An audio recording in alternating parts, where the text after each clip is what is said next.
if you want to become more successful, no, kailangan mo talaga ng focus and dedication.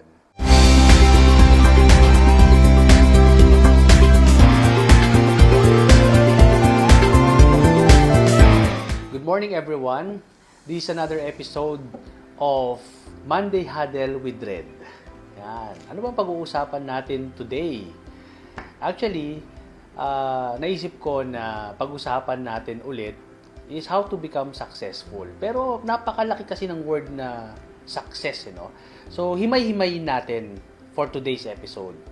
Ang isa sa pinaka nakita ko para magtagumpay ka sa isang bagay, whatever you're doing right now, if you're having your business, nasa empleyo ka man, nag-aaral ka man, o kahit anong estado mo ngayon, no? Ang isang major thing na dapat mong gawin, no, to become successful is kailangan meron kang focus and dedication. Now, ano ba yung mga senyales na ikaw na ay nagpo-focus at dedicated sa ginagawa mo? Merong 6 na bagay na kapag ito ginagawa mo na, somehow, focus and dedicated ka na, no? And makakatulong to sa negosyo mo sa Red, no? At kahit ano man ang ginagawa mo ngayon. And I think itong sasabihin ko sa inyo, ginagawa to ng mga top earners natin, no? Hindi ko na sila iisa-isahin, pero itong mga successful na mga kakilala ko dito sa Red, no? At sa iba pang mga industriya, ito yung mga nakikita kong almost ginagawa ng bawat isa. Ano yun? Number 1, hard work. Dapat masipag ka. Dapat gumigising ka ng mas maaga, no? Kung ang ibang tao nagigising ng alas 8, dapat ang gising mo alas 6. 2 hours advance ka. Kung yung iba natatapos magtrabaho ng alas 6, dapat ikaw mas late ka nagtatrabaho, no? Anyways, gagawin mo lang naman yan ng certain period of time and then you will harvest the fruit of your labor. O, yung pangalawa, ano yun? Yung patience. Yan. Bakit mahalaga yung patience? Sa Tagalog ay? Magtiis. Ayun, magtiis. Bakit kailangan ng patience? Alam nyo guys, ang success, or if you want to become good or great sa isang bagay, kailangan niya ng pagtsatsaga, kailangan niya ng pagtitiis. Hindi yan kagad-agad, hindi yan overnight, no? So, kailangan maghintay ka, no? Maraming opportunity dumarating. Maraming business na dumarating. Yung iba, sunggab kagad, hindi pa sila tapos, hindi pa sila nagiging successful sa isang bagay. Bakit? Hindi nakakapagtiis, no? Lipat kagad sa ibang kumpanya, no? Hindi nakakapagtiis, no? Yung iba nga, pagtingin nila dun sa kanilang dating kumpanya, yung mga iniwanan nila, successful na. Bakit? Kasi nagtiis yung mga yon, no? Nagtiis hanggang sa gumanda yung sitwasyon, hanggang sa gumanda yung kanilang kalagayan. No, if you lose the patience, you lose the battle. Sabi nga nila, ang matira, matibay. O paano ka matitira kung wala kang patience? So, kailangan mong magtiis. Kailangan mo ng patience. Sa negosyo natin, ang pinakamay mahabang PC, kadalasan yun ang nagsusurvive.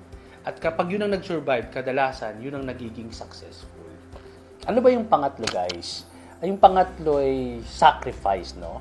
Ito yung kailangan mong gawin para makita talaga na nagpo-focus ka or dedicated ka sa ginagawa mo ngayon. Marami tayong sinasacrifice, lalo na sa negosyo natin. Sometimes you sacrifice your time na dapat sana gagamitin mo sa mga hobby mo, sa pamilya mo, no? Pero sabi nga nila, if you don't sacrifice for what you want might be the sacrifice in the future. O, in Tagalog, kung hindi ka magsasakripisyo para sa mga bagay na gusto mo in the future, baka yung mga gusto mong maging parang sakripisyo o mawala sa'yo. Kaya ngayon pa lang, habang bata ka pa, habang malakas ka pa, no? Sometimes we have to limit ourselves dun sa mga bagay na gustong-gusto nating gawin para ibigay natin yung time natin dun sa magpapa-stable ng ating finances at sa mga goals natin. Ano yung pang-apat, guys? Ito yung word na madaling sabihin pero mahirap gawin, no? Ng kahit sino. Ito yung consistency. In Tagalog, hindi ka nagbabago, tuloy-tuloy, consistent. Halimbawa, yung mga nag-gym, dati-rate, hirap sila sa 10 kilograms. Lagi na nilang ginagawa, yung 10 kilograms, magaan na pala. Next thing nagto 20 kilograms, doble na pala sila. Sa negosyo natin dati, mahirap yung unang pakikipag-usap sa mga tao, pagpe-present, no? Yung pagpe-present ng products, pagpe-present ng marketing plan, ang hirap sa umpisa. Pero dahil sa lagi mong ginagawa, tuloy-tuloy, continuously, consistently, kahit nakapikit ka, kaya mo nang magsulat. Yung iba nga nagsusulat pa ng pabaliktad sa pagpe-present sa mga tao, no? So, basta tuloy-tuloy ka and consistent ka sa mga bagay-bagay na ginagawa mo, yung dating nahihirapan ka, later on magiging madali. Kaya kung mahihiyain ka ngayon, good news. Tuloy-tuloy mo lang yung gawin mo, no? Tuloy-tuloy mo lang gawin yan. Kakapal din ang mukha mo. Kung mahirap ka ngayong mag-present, kung hindi ka ngayon marunong mag-present, good news. Consistently do it, no? Every day, no? Walang patid. Dadali din yan.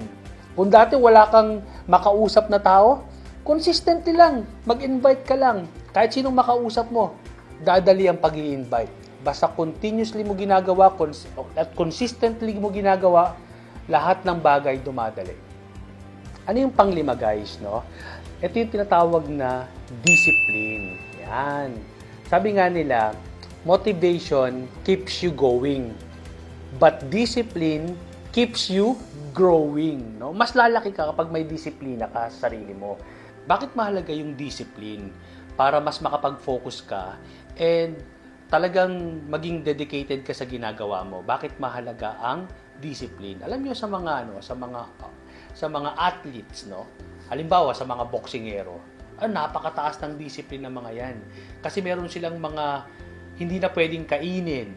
Meron silang hindi mga dapat gawin, no? Meron silang mga bagong mga dapat gawin, no? Dapat maging routine nila sa araw-araw. Nagiging discipline nila yun sa araw-araw. Same thing with our business, guys. No, meron tayong mga bagay na hindi na natin pwedeng gawin. Nadidisiplina natin ang ating sarili. Dati-rati, medyo barubal kang magsalita kahit kanino, no? Kung paano ka makipag-usap sa mga tao, basta-basta na lang.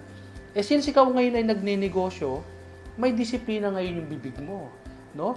Dinidisiplina mo na yung mga salitang lumalabas sa bibig mo, no? Dati-rati kung ano-ano mga pinopost mo sa Facebook, no? Pati yung mga hindi na dapat malaman ng mga tao, mga personal life mo, mga personal emotions mo sa sa buhay mo, no?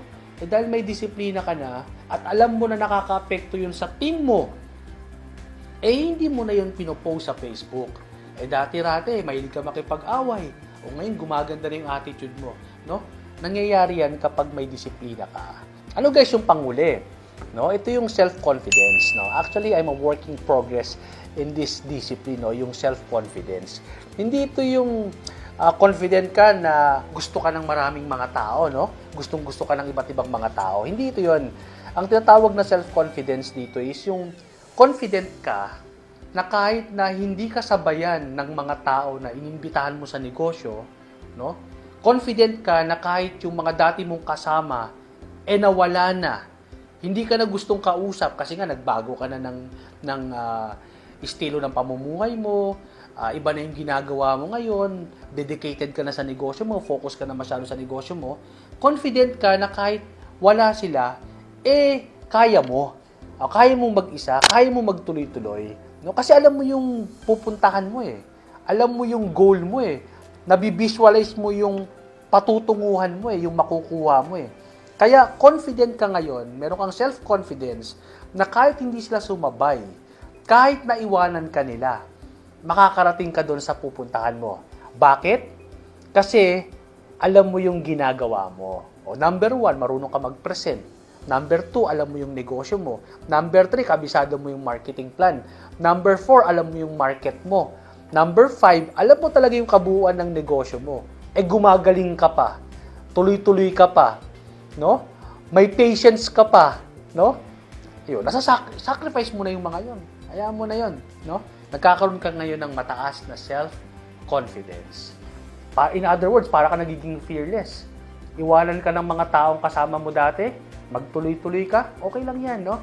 Fearless ka na nga, no? Kasi meron kang self-confidence. Kaya bilang tayong kapatid, no? If you want to become more successful, no, kailangan mo talaga ng focus and dedication. Yan. And if you want to be more focused and dedicated sa ginagawa mo ngayon, o yung pinag-usapan natin, yung 6 na bagay na pinag-usapan natin, kailangan mong i-apply. So again, this is Red Era. Mga kapatid, see you on our next episode dito sa Monday Huddle with Red. Bye-bye.